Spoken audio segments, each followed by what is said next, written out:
घर तो है नीलम का। इतने देर से डोरबेल बजा रहे हैं लेकिन कोई दरवाजा नहीं खोल रहा है। नीलम, नीलम बेटा। हो सकता है सामने कोई नहीं होगा। अरे ना जाने कौन गंवार है जितने देर से डोरबेल बजाया जा रहा है। अरे सब्र करो भाई, कौन है? आ रही हूँ।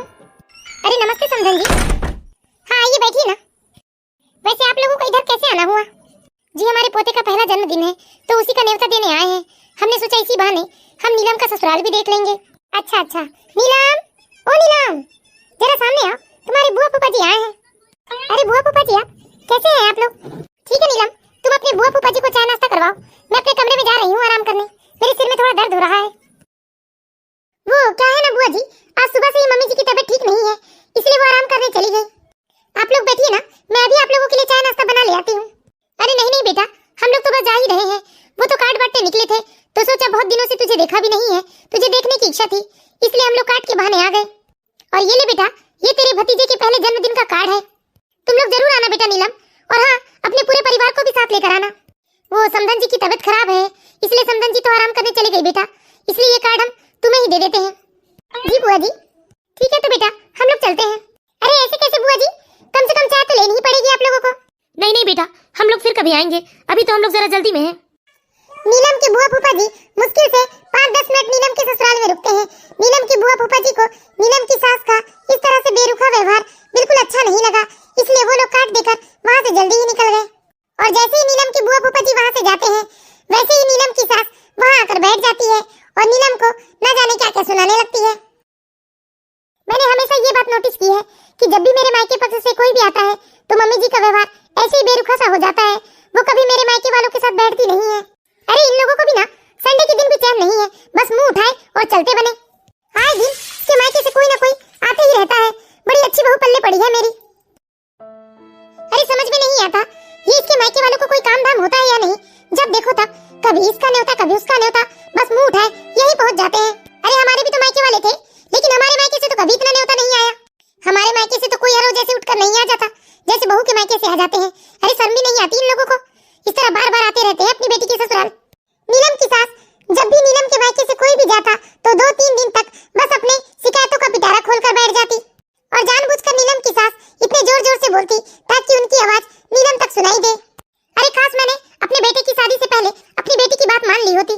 मेरी बेटी ने बिल्कुल सही कहा था कि मम्मी इतने बड़े कुंबे वाले के घर रिश्ता मत करो, लेकिन मैं ही पागल थी जो खुश होकर अपने बेटे का रिश्ता जोड़ गई वहाँ। इसी तरह नीलम की सास की शिकायतें खत्म होने का नाम नहीं करती और ये 2-3 दिन तक लगातार चलते रहता है। जब भी इस घर में दीदी आए, मामा जी आए, मामी जी आए, बुआ मौसी चाची कोई भी आ जाए, मम्मी तो बड़ी खुश होकर उन लोगों से बात करती है, उनकी खातिरदारी करवाती है मुझसे। लेकिन मेरे मायके से कोई आ जाए मम्मी जी का मुंह बनने लगता है और 3-4 दिन तक मुझे उल्टा सीधा सुनाने लगती है कि मेरे मायके वाले ऐसे हैं, मेरे मायके वाले वैसे हैं। अरे मेरा इतना बड़ा परिवार है तो कोई भी कार्यक्रम में वो लोग मुझे छोड़ तो नहीं देंगे। न्योता देने आते हैं उसमें भी दिक्कत, कोई न्योता ना दे गलती से उसमें भी दिक्कत। अभी 3 महीने पहले ही की तो बात है, मेरी बुआ की बेटी के ससुराल में कोई कार्यक्रम था तो वो लोग हमें कार्ड देना भूल गए तो मम्मी जी का तो मुंह ही चढ़ गया था। तब तो मम्मी जी मुझे कितना सुनाई जा रही थी कि वो लोग मुझे भूल गए, मेरे परिवार वाले मुझे कोई चाहता नहीं है और ना जाने क्या क्या सुना रही थी। कुल मिला के चिट भी मेरा और पट भी मेरा, मम्मी जी का यही रोल रहता है घर में। जहाँ से न्योता नहीं आएगा वहाँ जाने की बात जरूर करेंगी कि मैं तो जाने वाली थी, यदि न्योता आता तो मैं जरूर जाती, लेकिन जहाँ से न्योता आता है वहाँ तो कभी नहीं जाती है। कभी कभी तो मुझे इतना गुस्सा आता है, ऐसा लगता है जैसे मैं मम्मी जी के हर एक बात का जवाब दे दूं, लेकिन क्या करूं, मेरे संस्कारों ने मुझे मजबूर कर रखा है। इसी तरह 2 दिन बीत जाते हैं। हेलो, हाँ दीदी कैसी हैं आप? हाँ जानकी, मैं तो अच्छी हूँ और तुम बताओ तुम कैसी हो? बस जीजी अच्छी हूँ समझो। अच्छा जीजी कुछ दिनों के लिए आ जाइए ना, कितने दिन हो गए आप आए नहीं है, आपकी याद आ गई है मुझे तो। अरे क्या बताऊं जानकी। नहीं नहीं जीजी कोई बहाना नहीं चलेगा, मैं तो कहती हूँ 1-2 दिनों के लिए आ ही जाइए आप। अच्छा ठीक है, तू इतना जिद कर रही है तो मैं कल ही आ जाती हूँ, लेकिन देख 2 दिन से ज्यादा नहीं रुक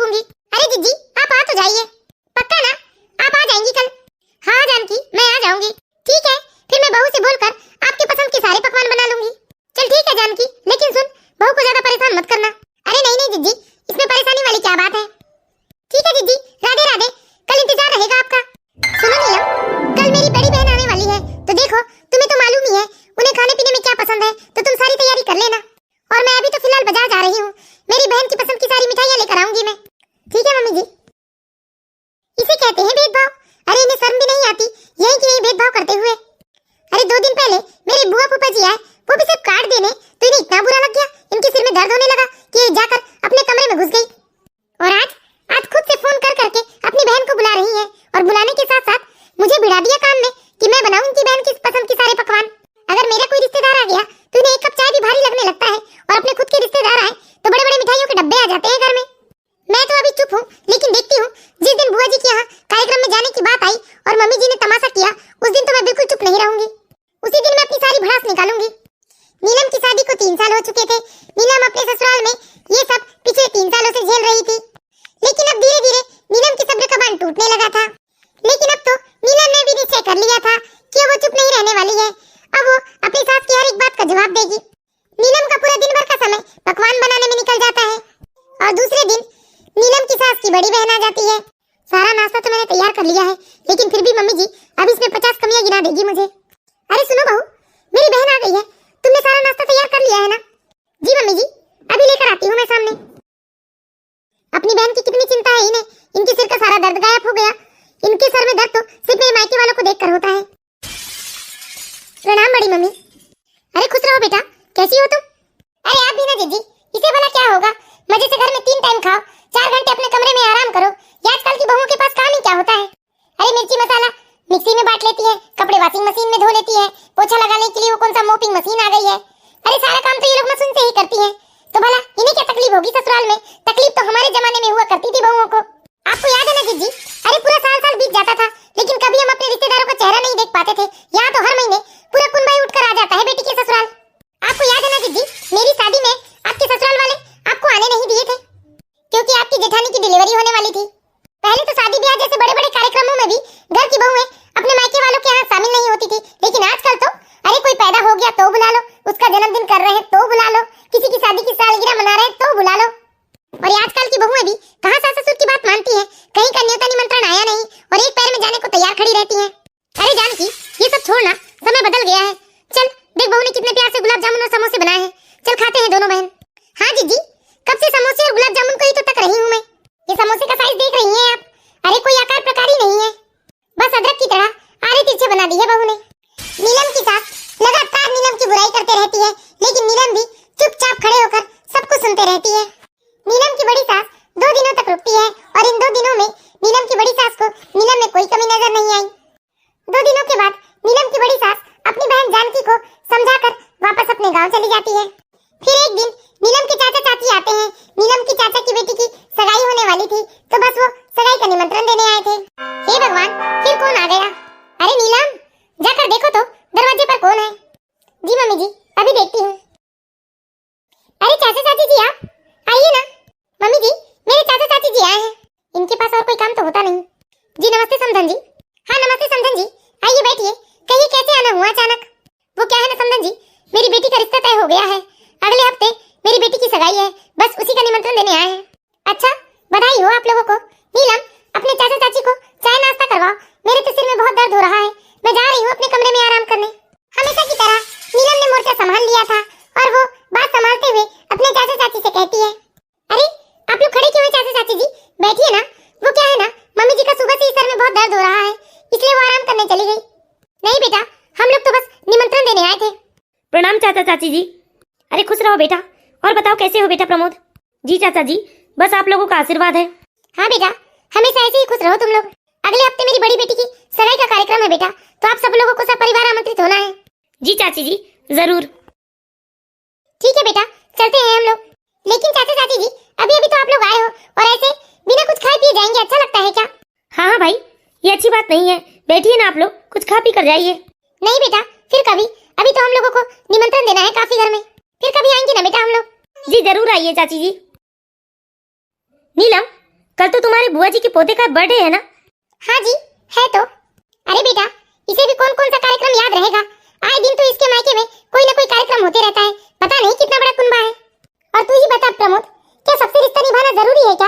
ऐसे सबसे रिश्ता निभाने चलोगे तो ससुरालियों के चक्कर में ही तुम तो बर्बाद हो जाओगे। लेकिन मम्मी, नीलम की बुआ के यहाँ का ये पहला कार्यक्रम है, तो हम लोगों को तो जाना होगा।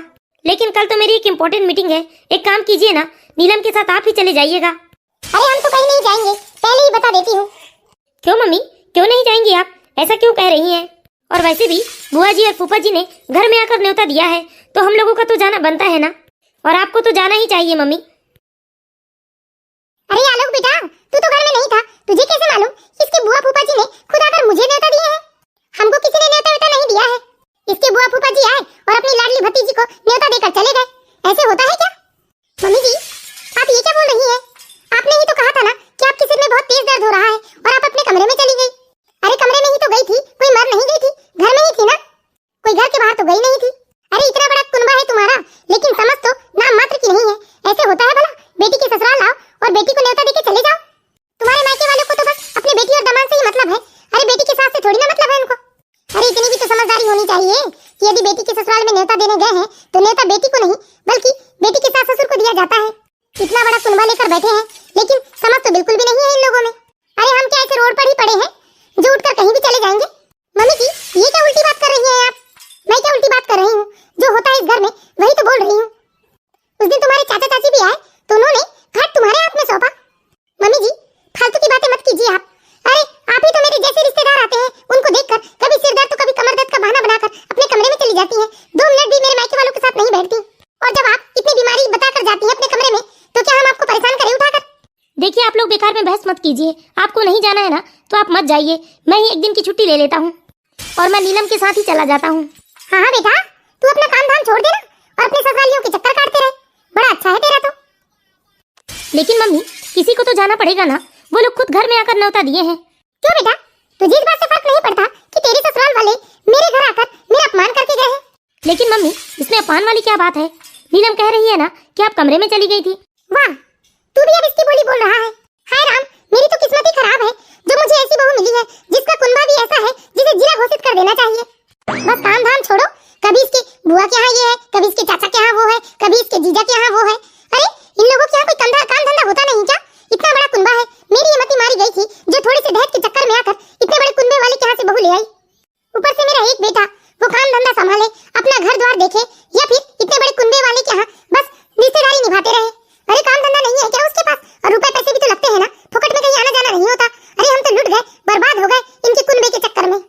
देख बेटा आलोक, तू अपने ससुरालियों के चक्कर मत लगा और अपनी जिंदगी बर्बाद मत कर। अरे रुपए पैसे जोड़ेगा तो तेरे भविष्य के लिए काम आएगा। इनका क्या है? इनका तो कुनबा इतना बड़ा है कि प्रोग्राम खत्म होने का नाम नहीं करता। अरे आज बुआ के यहाँ जाना है, कल फिर कहेगी कि अपने चाचा के यहाँ चलो, तो बताओ आने जाने में रुपए पैसे नहीं लगेंगे? समय बर्बाद नहीं होगा? तू कब तक अपने ऑफिस से छुट्टी लेता रहेगा? बस कीजिए मम्मी जी, ये क्या बार बार कुनबा कुनबा कुनबा लगा रखा है आपने? क्या शादी के समय में आपको मेरा इतना बड़ा कुनबा नजर नहीं आया था? तब तो आपको बड़ा प्यार आ रहा था, बड़ा नाच कर रही थी आप मेरे कुनबे से। क्यों, अब क्या हुआ आपको? अब क्यों हर रोज कुनबा कुनबा कुनबा का रट लगाए रहती हैं आप? अरे मेरी शादी के समय में जब मेरे इतने बड़े कुनबे ने भर भर के गिफ्ट दिए थे आप लोगों को, तब मेरा कुनबा आपको बड़ा अच्छा लग रहा था। तब तो आप अपने सारे रिश्तेदारों को बड़ा उछल उछल कर बता रही थी कि बहू का कुनबा इतना बड़ा है और इतने बड़े कुनबे की वजह से बहू को इतना दहेज मिला है। लेकिन अब क्या हो गया? लेते समय बड़ा अच्छा लगा आपको, और आज अब मेरे कुनबे से आप लोगों को रिश्तेदारी निभानी है तो आपको मेरे कुनबे से दिक्कत हो गई है। मतलब कुल मिलाकर लेना अच्छा लगता है आपको और देते समय रोना आ जाता है। और ये क्या देने देने की रट लगा रखी है आप? इतना देना पड़ता है, उतना देना पड़ता है। अरे उन लोगों ने तो हमें इतना दिया है जिसका आधा से आधा हिस्सा भी हम लोगों ने उनको वापस नहीं किया है, तो क्या लेने का ही फर्ज होता है, देने का नहीं? और दूसरी बात, जब भी आपके मायके पक्ष से या आपके कोई रिश्तेदार आते हैं तब तो आप उछल उछल कर उनके साथ बैठती हैं, खूब पकवान पूड़ी खाती हैं उनके साथ बैठकर। लेकिन जब भी मेरा कोई आता है आपके सिर में अचानक से दर्द हो जाता है, कमर पीठ अकड़ने लगती है आपको। मैंने बहुत बर्दाश्त कर लिया, लेकिन अब नहीं करूंगी। जैसे आपको अपनी रिश्तेदारी प्यारी है ना, वैसे मुझे भी अपना मायका प्यारा है। आपको नहीं जाना है तो आप मत जाइए। और सुनिए भी, आपको भी मैं जबरदस्ती नहीं करूंगी कि आप चलकर मेरे मायके वालों से रिश्तेदारी निभाइए। आप अपना काम धंधा देखिए। रही बात मेरी रिश्तेदारी की है तो है वो मेरी रिश्तेदार, और मैं उनसे रिश्तेदारी बखूबी निभा लूंगी। और मम्मी जी, मैं आपसे हाथ जोड़कर विनती करती हूँ, आप बार बार ना मेरे कुनबे का बखान करना बंद कर दीजिए, नहीं तो मुझे बदलने में ज्यादा समय नहीं लगेगा। जैसे आप मेरे रिश्तेदारों को देखकर कमर पीठ का दर्द बताकर अपने कमरे में चली जाती है ना, मैं भी अगर वैसे ही करने लगूं तो सोचिए जो आप अपने रिश्तेदारों को अच्छे अच्छे पकवान बनाकर खिलवाती है मेरे हाथ से, वो सब कर लेंगी आप। देख ले बेटा, देख ले। अरे इसकी इतनी हिम्मत, तेरे सामने ये तेरी माँ को कैसे कैसे जवाब दे रही है। अरे मुंह के मुंह पर दुनिया भर का सुना रही है और तू यहाँ चुपचाप खड़ा होकर सुन रहा है। मम्मी, मैं क्या बोलूं, ये तो होना ही था। आप बार बार इस तरह की बातें बोलेंगी मम्मी तो कोई सामने वाला कब तक सहन करेगा? अरे सहन करने की भी एक सीमा होती है हर किसी की। मम्मी, कभी भी किसी से शिकायत भी उतनी ही करो जितनी वो बर्दाश्त कर सके। एक काम करो नीलम, तुम जाकर पैकिंग कर लो, हम दोनों चलेंगे तुम्हारी बुआ के घर। धन्यवाद जी। ठीक है माँ, अब आप भी अपनी शिकायतों के पुलिंदे के साथ यहाँ के लिए बैठी रहें। अरे नहीं नहीं बेटा, तुम दोनों चले जाओगे तो मुझे घर में अच्छा नहीं लगेगा। अरे मैं बुढ़िया के लिए घर में क्या करूंगी? एक काम करो ना, मुझे भी ले चलो अपने साथ। मम्मी, काश ये बात आप पहले ही समझ लेती तो आज आपको इतने अपमान का सामना नहीं करना पड़ता। ना चाहते हुए भी हमने आपका इतना अपमान किया, माफ करना मुझे। मम्मी, हम अपने दूर दराज के रिश्तेदारों को खुश करने के चक्कर में अपने पास के लोगों को भूल जाते हैं, लेकिन हमें ये याद क्यों नहीं रहता कि जब भी हम पर कोई मुसीबत आन पड़ेगी या हम कोई तकलीफ में होंगे तो दूर के लोग तो बाद में आएंगे, पहले जो हमारे साथ रहता है वही हमारे काम आएगा। अरे मम्मी, हंस के करे चाहे रो के करे, सास ससुर की सेवा तो बहू ही करती है। मम्मी, मैं इतने दिनों से देख रहा हूँ, जिस दिन से नीलम इस घर में आई है उस दिन से आज तक आपने उसे अपमानित करने का एक मौका नहीं छोड़ा है। फिर भी उसने अब तक सब कुछ बर्दाश्त किया, लेकिन अब उसके बर्दाश्त की सीमा खत्म हो चुकी है। इसीलिए आपके पास अभी भी समय है। यदि आपने अपने व्यवहार को नहीं संभाला तो आप आज ही की तरह हमेशा अकेली रह जाएंगी। ठीक है मम्मी, चलता हूँ मैं। हे भगवान, सब मेरी ही गलती है। मेरी ही मती मारी गई थी जो मैं बहू के रिश्तेदारों से इतनी नफरत करती थी, जबकि उनके रिश्तेदारों ने तो आज तक मुझे बुरा भला नहीं कहा था। लेकिन आज मुझे मेरी गलती का एहसास मेरे बहू बेटे ने करा दिया है। मैं आज के बाद ऐसी गलती नहीं करूंगी। जैसे मैं अपने रिश्तेदारों का आदर सम्मान करती हूँ, वैसे ही बहू के भी रिश्तेदारों का आदर सम्मान करूंगी। तो बताइए दोस्तों, आप लोगों को हमारी ये छोटी सी कहानी कैसी लगी? यदि कहानी अच्छी लगी हो तो प्लीज इस वीडियो को लाइक करें और इसी तरह की प्यारी प्यारी मोरल स्टोरीज देखते रहने के लिए हमारे चैनल सास बहू की दुनिया को सब्सक्राइब करें। Thank you watching for my video.